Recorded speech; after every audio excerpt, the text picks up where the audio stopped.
is Karen Daly. I'm with Echo Title here in One Loudon, Ashburn, and I have Ginger Wassam with me. Hi. Good morning, Karen. Yes. And Ginger, we are here to talk about how real estate has evolved over the decades, right? And it's so different, I think, from when you were licensed to today in many ways. Oh, absolutely. Yeah. Oh, there's so many changes, Yeah. many changes. And technology is wonderful and great, Mm-hmm. but I actually am appreciative of some of the older methods we had, because when technology doesn't work for you, you get flustered and you're too dependent upon it. True. This is true. I will admit, my cell phone goes down, my email goes down. GPS goes Yes, out, no and- signal, batteries die. Yep. And then we're just sort of at a loss, because Yeah. if that's all you know and how you operate, then you don't have a get around. That's right. So let's start with, what brokerage are you with? I'm with Weigert. I Okay. started with Weigert in 1994, went to Okay. classes, Wow. and had a couple of friends that were at the Herndon office there. So I took classes down in McLean on Old Dominion. Wow. And then I was actually formally licensed and ready to get going in February of 1995. Wow. Okay, I won't say how old I was then, but I was actually out of high school by then, so that's good. Thank God. So when you became licensed as a realtor, what were you doing work-wise at the time? Actually, when I became licensed, and at that point in time, I was working 3 jobs. Oh my goodness. Yes. Wow. So I had Monday evenings free to myself to do everything and anything. Right. But I was working at the time as in a clinic for elementary school in Okay. Fairfax County. Oh. So I worked for the Fairfax County Public Health Department. Wow. And then I also worked at Ethan Allen. The furniture store. Absolutely, yeah. So Ethan Allen opened up in 94, I believe September, and I started working with them in 94. Wow. But as soon as the real estate market took Yeah. off, the market didn't, I did. I could quit those jobs. So Okay. I only quit. I'm a very conservative, cautious person. I like to Right. know where I'm going and what I'm doing. Uh-huh. And so I quit one at a time. I wouldn't Okay. just quit both. Quick foot. I totally understand. One step forward, make sure the foot lands, then Right. pull up the second step. Right. Yeah. No. It's So I quit working for Fairfax County Public Health Department first. good. Okay. So, and then I Then you kept Ethan Allen because it was the shorter amount of time involved. And so, but anyway, yep. Then it took off. So you could sort of tell my track record. So obviously in 95 when I first started, I Right. think I had a couple rentals, like Right. a lot of people do. Yeah. And then in 96 I had 3 actual transactions. Okay. And then in 97 I bumped up to 28. So I figured out that I knew what I was doing, and obviously that's when I quit my last job. Wow. So Yeah. let's talk about buyers and sellers at the time. So Yeah. when you were an agent, who did you represent? I represented the seller initially. Okay. But literally at the time that I started, the laws changed for Okay. buyers, and Ah. we got buyer representation. Okay. So immediately we introduced the buyer representation forms, and that was in 96, I believe. I went to a class. John Lyon with MBH at the time Yes. was teaching, and I can distinctly remember we were in Reston, Yeah. and it was a large crowd, hundreds of people there, Wow. because this was a big deal. It was very new. It was a big deal. Wow. Yeah. So prior to that time, who did the agents work for? We did a lot of sub-agency. Oh, okay. Yeah. So what's sub agency? We hear that, but Well, another agent showing a property, we realized, let's say I was the listing agent and somebody else showed my property, then they were a sub-agent of the seller. oh, okay. Okay, so Okay. essentially they presented the contract that the buyer wrote, Okay. but they basically were representing the seller. Because we looked at it this way. The seller had the product on the grocery shelf. Sure. Available for everybody. And anybody could come down and take that product off the shelf. Right. And when they walked in, they represented the seller. Okay. Yeah. Wow. So did you bring a contract with you? I don't have a full contract, Okay. but it was about 5 pages long, was a sales agreement. That which is so foreign because today it's so long. Yeah. And all of our sales agreements, well, this is only a duplicate, but it was triplicate. Okay. And so we had a yellow copy, a pink copy, and a white copy. So here you can see we have the yellow and then there's the white. We didn't have to make copies. One went to the processing manager, one went to the actual transaction holder, the name of the contract, and one was our copy to keep. Wow. Instantaneously done. Sometimes I think that's a pretty darn good thing. Sure, why but, not? Yeah. You know, if you do it electronically, you can send everybody a copy immediately. Yeah, there is that. You had to write a little harder. I can see, because you had to make sure it went through all three. And it looks like here, just on the back, there's pre-printed information that looks like it's actually statutory. Yes. Disclosures. Yes. So it was all right there, and this is the statutory disclosure that is now 3 pages. Yes. Yep. So the back of this is equal to 3 pages. 3 pages. So what's on this form is now 4 pages long. This form plus 3 explaining. Wow. Unbelievable. Yeah. So it was a little bit more concise. But we did have to have all the forms available to us. To you. Okay. So once we took a listing, then. What is this? Now you brought, what is this that you brought? Well, this is a printout from our database. At that time, it was called Dator. Dator. Dator. Oh, wow. And then, of course, then we transitioned into MRIS. MRIS. The matrix system. Right. And now, of course, we're in Bright. Right, yeah. So this was basically all the information you could get. Which, I mean, it looks like it has obviously the property address on it. But it's a lot more abbreviated. Okay, yeah. I think. And then these were things that were applicable down below, such as, what do we got there? We got stove or range or gas. Yeah, exactly. No pictures. No pictures. No pictures. So how did you know what it looked like? We could get 1 picture with anything. Okay. And then when Matrix came along, they gave us 8, and we thought we were in hog heaven. Wow. And now it's how many? It's 150. Yeah, it's unbelievable. And then they went up to 12, but you had to pay. So we got billed to put in extra photos. Wow. Yeah. So you were really strategic with the photos you chose, I'm sure? Absolutely. Yeah. And then, before we went to Bright, we had 30. I thought that was like, oh my God. 30, oh my God. Sure, yeah. I mean, but comparison. Also, back then. Yes. So we have, this is a brochure.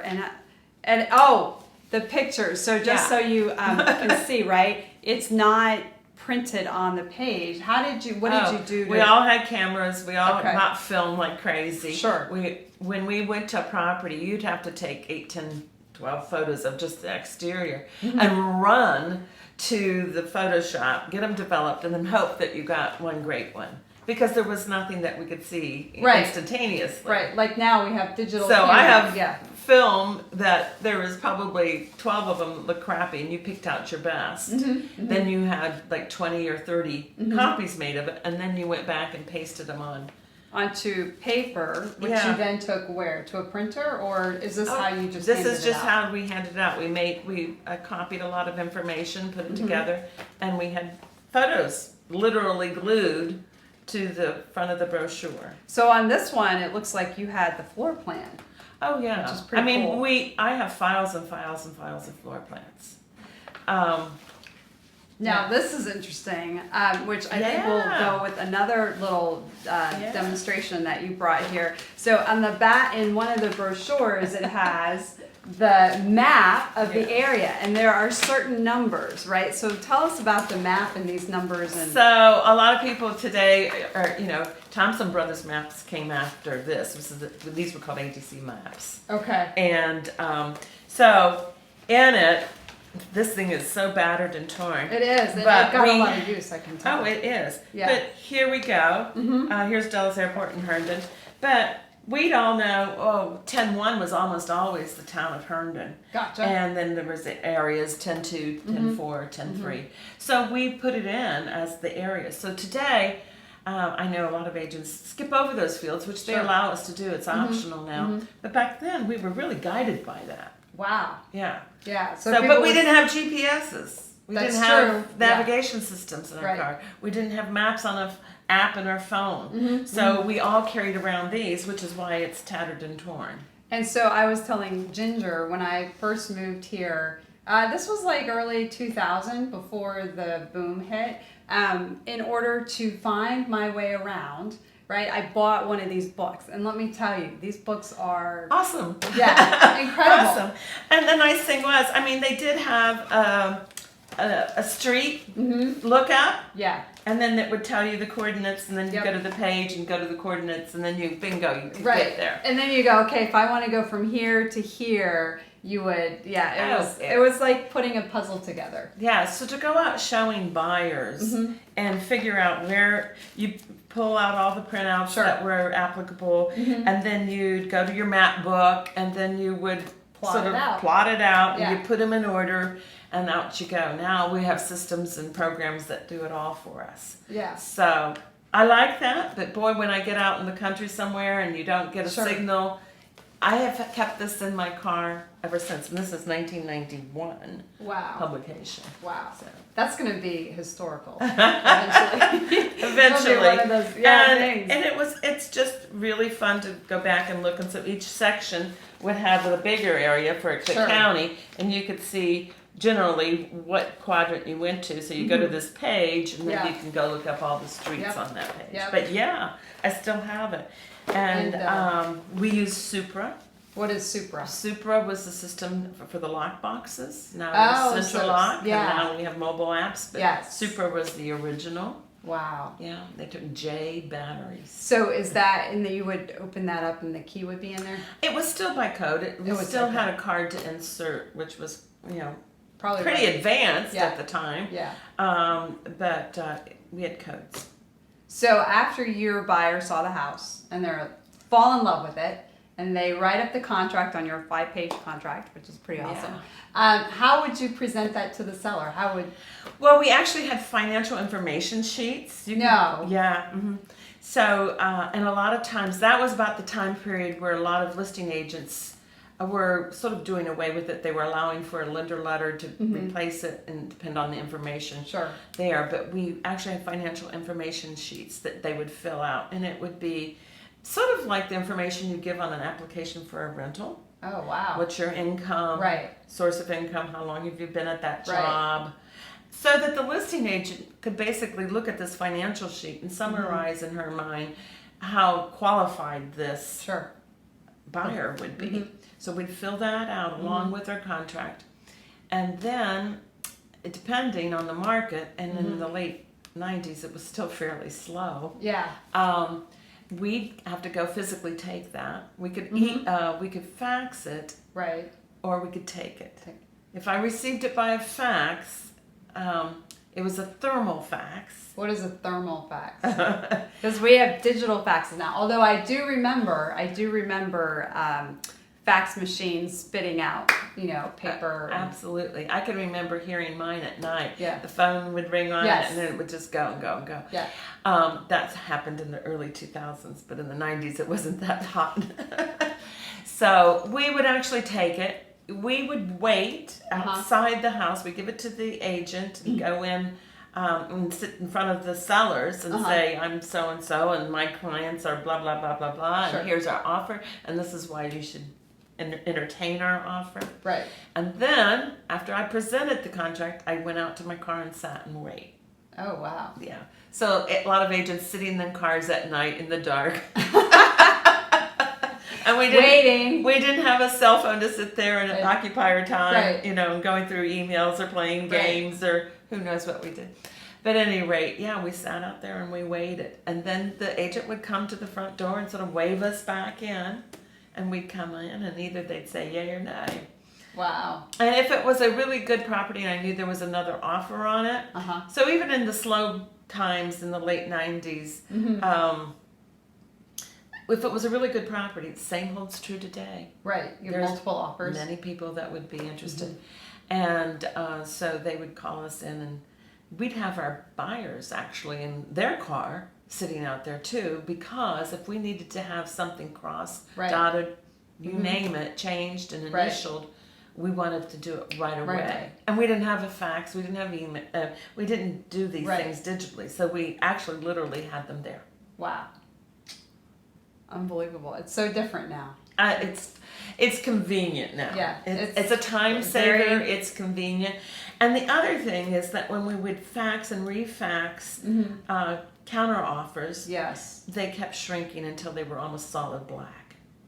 Oh, yeah. So then we'd also write in that we would make a clean copy for the sake of clarity to the Right. lender and the settlement company. Sure. So it was like a redo. Right.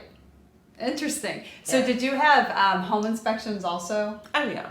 And I actually I have the same people doing home inspections that I started with. Yeah. They're still Doing them today. I have lenders that Uh-huh. I've used 25 years still in business today. I have my settlement people Yeah. that I was doing business with 25 years ago, still doing business today. So that really just goes to show how relational real estate is. Totally. And it is very much a tangible.